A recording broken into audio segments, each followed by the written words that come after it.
आज यह मेरे लिए बड़ा शुभ अवसर है कि 17 दिसंबर को विश्वविद्यालय का 13वां दीक्षांत समारोह आयोजित किया जा रहा है और इसमें मध्य प्रदेश के विश्वविद्यालयों के कुलाधिपति और मध्य प्रदेश के माननीय राज्यपाल श्रद्धेय श्री मंगू भाई पटेल पधार रहे हैं। मैं आशा करता हूं कि आपके अखबार या चैनल का कोई न कोई पत्रकार प्रतिनिधि इस अवसर पर हमारे साथ उपस्थित रहेगा और हमारी बातें जनता तक पहुंचाएगा। हमारे लिए यह भी शुभ अवसर है कि आप सबके सामूहिक रूप से आपसे मेरी मुलाकात हो रही है। यह संबंध भविष्य में और मधुर और कर्तव्यपरायण बने, मैं ईश्वर से यही कामना करता हूं। मेरे कार्यकाल का यह पहला दीक्षांत समारोह है और इस दीक्षांत समारोह में मेरे साथ अनुभवी प्राध्यापकों की और नए ऊर्जावान प्राध्यापकों की पूरी टीम रात दिन मिलकर के काम कर रही है। इसके अध्यक्ष माननीय राज्यपाल और कुलाधिपति श्रद्धेय श्री मंगू भाई पटेल होंगे। हमारे मुख्य अतिथि के रूप में परम पूजनीय श्रद्धेय महामंडलेश्वर अखिलेश्वर दास जी महाराज होंगे। इसके अतिरिक्त विशिष्ट अतिथि के रूप में प्रोफेसर शिशिर पांडे, कुलगुरु जनार्दन रामभद्राचार्य विश्वविद्यालय चित्रकूट ये रहेंगे और मंच पर विराजमान रहेंगे। दीक्षांत समारोह में मुख्य सहभागिता हमारी कार्य परिषद के माननीय सदस्यगण, विद्वत परिषद के आदरणीय सदस्यगण, हमारे कुल सचिव, विभिन्न विषयों के संकाध्यक्ष की होगी। हमारे सभी विभागाध्यक्ष, आचार्यगण और शिक्षकगण अपनी कर्तव्यनिष्ठ भूमिका में अग्रणी पंक्ति में ये काम कर रहे हैं और इस अवसर पर हम देश की दो महान विभूतियों को मानद उपाधि देने जा रहे हैं, जिनमें लेफ्टिनेंट जनरल श्री धीरेन्द्र सिंह कुशवाहा जी, इन्हें प्रबंध संकाय के माध्यम से डी.लिट की उपाधि प्रदान की जा रही है। मैं बताना चाहूंगा कि श्री धीरेन्द्र सिंह कुशवाहा जी हमारे का संबंध रीवा से रहा है। इनकी शिक्षा रीवा सैनिक स्कूल से हुई है और ये गुजरात से लेकर के पूरे पश्चिम कमांड के ये लेफ्टिनेंट जनरल और विभिन्न मोर्चों पे इनका बड़ा कंट्रीब्यूशन रहा है। दूसरी जो मानद उपाधि हम देने जा रहे हैं वह डॉक्टर वाई.के. मिश्रा।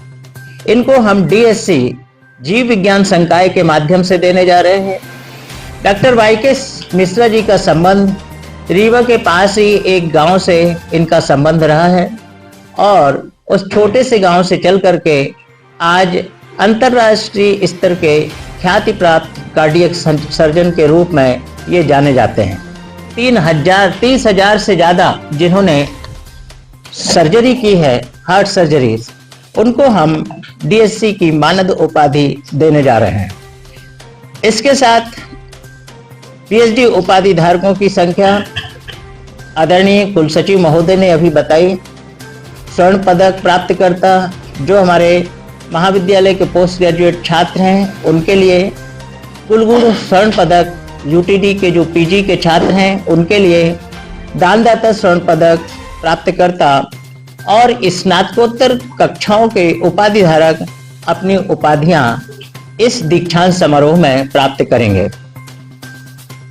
प्रिय बंधुओं, मेरे इस 10 माह के कार्यकाल में मैंने विश्वविद्यालय की उन्नति में जो प्रयास किए उन्हें आपके समक्ष बताना मैं समीचीन समझता हूं और मैंने जो कार्य किए वो आपके समक्ष रखना चाहता हूं कि विश्वविद्यालय में वर्तमान सत्र में रामायण शोध पीठ की स्थापना, परंपरागत विश्वविद्यालय में रामायण शोधपीठ की स्थापना करने वाला यह प्रथम विश्वविद्यालय है। इस पीठ का भूमि पूजन परम पूज्य जगत गुरु श्री रामभद्राचार्य जी द्वारा किया गया। विश्वविद्यालय में वर्तमान सत्र से मार्तंड सिंह बघेली शोध पीठ की भी स्थापना की गई है, जिस पर भी कार्य प्रारंभ हो चुका है। विश्वविद्यालय में वर्तमान सत्र से अर्रम जैन शोध पीठ की स्थापना भी की गई है और इसके अंतर्गत बहुत से हमारे कोर्सेज प्रारंभ हुए हैं और बड़ी उत्साहजनक संख्या विद्यार्थियों की एडमिशन की प्राप्त हुई है, जिसमें से सात्विक आहार और गो संवर्धन ये दो ऐसे सर्टिफिकेट कोर्स हैं जो कि पूरे भारत के अंदर पहला विश्वविद्यालय है जिसने इस तरह के सर्टिफिकेट कोर्सेज को प्रारंभ किया है। और मुनि श्री प्रणम्य सागर जी के द्वारा इसमें बड़ा विश्वविद्यालय को सराहना प्राप्त हुई है। विश्वविद्यालय में एक परंपरागत ज्ञान पर आधारित पीठ भी स्थापित की गई है, जिस पर आगे चल करके हम उसके कैनोपी पे हम विभिन्न कोर्सेज प्रारंभ करने जा रहे हैं। इस सत्र से विश्वविद्यालय में अर्रम जैन संस्थान की स्थापना के साथ एमए जैनोलॉजी, प्राकृत एवं बीए में जैनोलॉजी प्राकृत पाठ्यक्रम चलाए गए हैं। इसके अलावा दो सर्टिफिकेट कोर्स जो मैंने अभी बताया, गो संवर्धन और सात्विक आहार, यह प्रारंभ किए गए हैं। देश के पारंपरिक विश्वविद्यालय में यह पहला पाठ्यक्रम है और यह विश्वविद्यालय अपना प्रथम स्थान रखता है। जनजातीय अध्ययन के तहत समय समय पर कार्यशालाओं का आयोजन हुआ है और मेरे पद ग्रहण करने के बाद में इन 10 महीनों में जो MOU हुए हैं वह जनजातीय कल्याण केंद्र बरगांव जिला डिंडोरी से MOU प्राप्त हुआ है और हमारे यहाँ के विद्यार्थी पृथक 8-8 के ग्रुप में वहां जाकर के सिकल सेल और जनजातीय जो जीवन शैली है उसका अध्ययन करेंगे। दूसरा MOU हमारा पातंजलि विश्वविद्यालय हरिद्वार के बीच में हुआ है और तीसरा MOU अवधेश प्रताप सिंह विश्वविद्यालय रीवा और एब्लिट्स क्रिएटिव कम्युनिकेशन, यह भारत और US में रजिस्टर्ड एक NGO है और समाज के लिए कार्य करता है। इसके साथ भी हमारा MOU हुआ है। 17 दिसंबर 25 को हमारा 13वां दीक्षांत समारोह आयोजित है। विश्वविद्यालय में नैक मूल्यांकन हमने B++ पर प्राप्त किया है। मेरा संकल्प B को रिप्लेस करके A लाना है और A++ प्राप्त करने के लिए हम कार्य प्रारंभ कर चुके हैं।